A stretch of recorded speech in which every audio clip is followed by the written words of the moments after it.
Hey, um, I'm laughing because I was just wrapping up this video and realized I had not pushed play, or rather I had not pushed record. It is possible that I had pushed record twice and thus was not recording, but yeah, I just gave a fantastic performance that no one will ever see. It's me. It is day 4.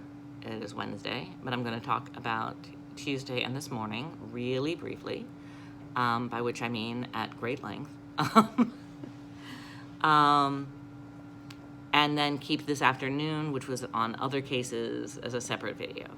The reason I can do yesterday and today is because yesterday, the entire day was spent in one preparing one mother and one child for one interview, which was this morning.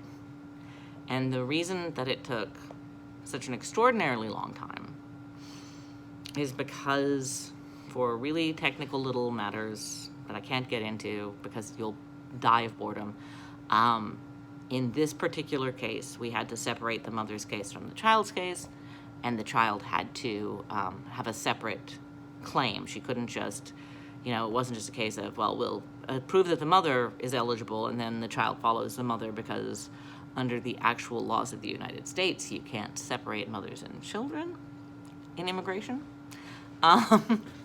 And those are, we think, in effect again for the moment. So we had to prove a separate case for the child, which is to say we had to prove separately that the child, that returning the child to El Salvador would, I've been here for a few days. I've said it, El Salvador, yes. Anyway, I'm a little tipsy, but not horribly so. That we had to prove that returning the child, qua child, not, just as herself, that she would face danger that was of the sort and of the severity that would mean that, according to which would, of the sort and of the severity that would trigger the Convention Against Torture, the International Convention Against Torture, which is basically how all of these asylum cases work, right? That if we turn this person away at the border, we are violating this international law, because we're subjecting this person to torture or death. It was part of that whole, we'll never have another Holocaust thing that we believed in for a really long time, and supported. Anyway, so we didn't have a separate claim for the child. Child had never been threatened. Child had never been hurt. Child had, physically hurt. Child had never been sexually abused, at least according, again and again, to the testimony of the mom and of the child. And we kept trying different theories, but none of them were working, because obviously we don't tell people what to say. We just ask them questions. Hey, what about, did anybody ever approach you and blah, blah, blah, just as a starting point. And no, that just wasn't there. In the end, we had to go with secondary trauma. We had to go with trauma to the child from being in a violent situation for years, a situation in which the child herself was never harmed or threatened, according to mother and child both. But you just had to look at this child to understand how terribly she had been affected by all of this. And I am very happy to report that, just based on the summary that the asylum officer gave at the end, which basically was his findings of fact, that he believed this. He found that this was a legitimate claim, that the child had been legitimately hurt, that the child would be significantly damaged if she were forced to return. And that also, that there was a significant possibility that if she were forced to return, she would face escalating violence that would then be visited upon her. So, yay. I mean, yay, because we didn't have the finding yet. We don't know yet whether that means, whether they go all the way and say, so you're not deported. You are free to go when you have a year to file for asylum and be granted asylum officially, all that good stuff. We'll find that out in the next day or two, but it sounded really good, and it went as well as it possibly could for a case like this. And I'm very, very happy to report that this is the same mother and daughter combo that I saw on Monday, and had to stop counseling on Monday because the daughter was vomiting. So this is that case. And the daughter has, due to our advocacy, we prodded ICE into getting her looked at differently, take this case seriously, and to at least try antibiotics. They did not, administer any further tests. They just started slapping antibiotics into the kid. But given that that's what the kid needed, we're not complaining at this moment. She is not thriving because she's been sick for a long time, and she's just on day 2 of antibiotics today. But worlds better than she was before. So if you sent up prayers or good juju or, blue kisses in the direction of Texas, it worked, and I thank you for that. There was more traumatic stuff today.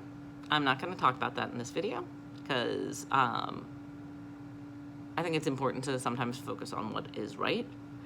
So what is right? This went as well as it could. I was up until midnight last night, emailing back and forth and getting notes in order and making sure that everything was entered in, because I'm only here for a week.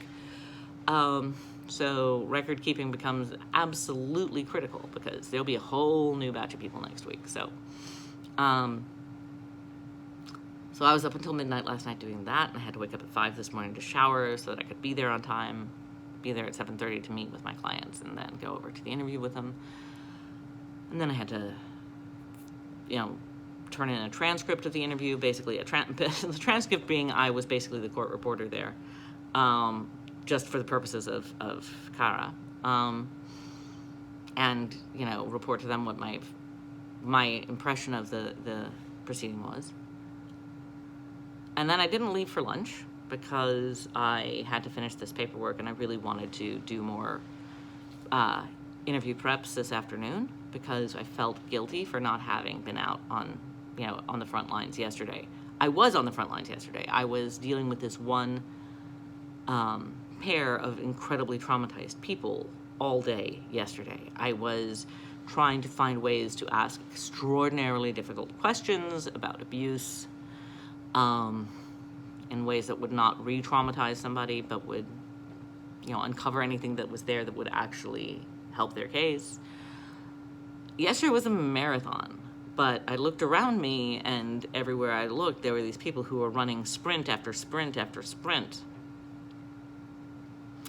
And the thing is, it's not a marathon, it's a sprint is one thing, but when someone else is sprinting over and over and over again for the entire time that it takes you to do a marathon, you feel guilty.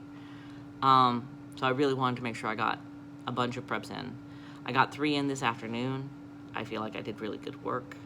I had a really delicious cup of Mexican corn, a cup of corn from Bobby's Taco Stand at lunch, and that was so good that when I was coming home, I stopped there again and got another one and a taco, and I had that when I got home. But I was there at 7:30 this morning. I was the 4th person in Cara there, of all the 30 plus volunteers and the people, 10, 12 people who are on staff. And I was the last person to leave this evening. They literally had to knock on the door of the room where I was and cut short the interview prep that I was doing. It's fine. She doesn't have her interview until Friday, so she'll be back tomorrow. And I came out of there and I felt really good. I still feel really good. It's like after 11 o'clock. I've had a glass and a half of wine, and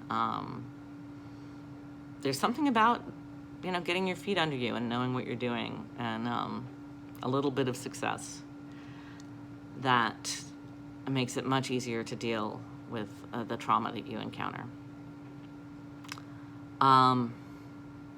So far so good. I am definitely coming back as soon as I can.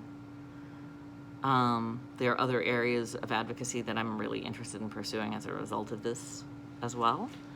But again, I feel like I really need to come back here, because having done this, I can already see how, having done this for literally this being day 3, how much more effective I am on day 3.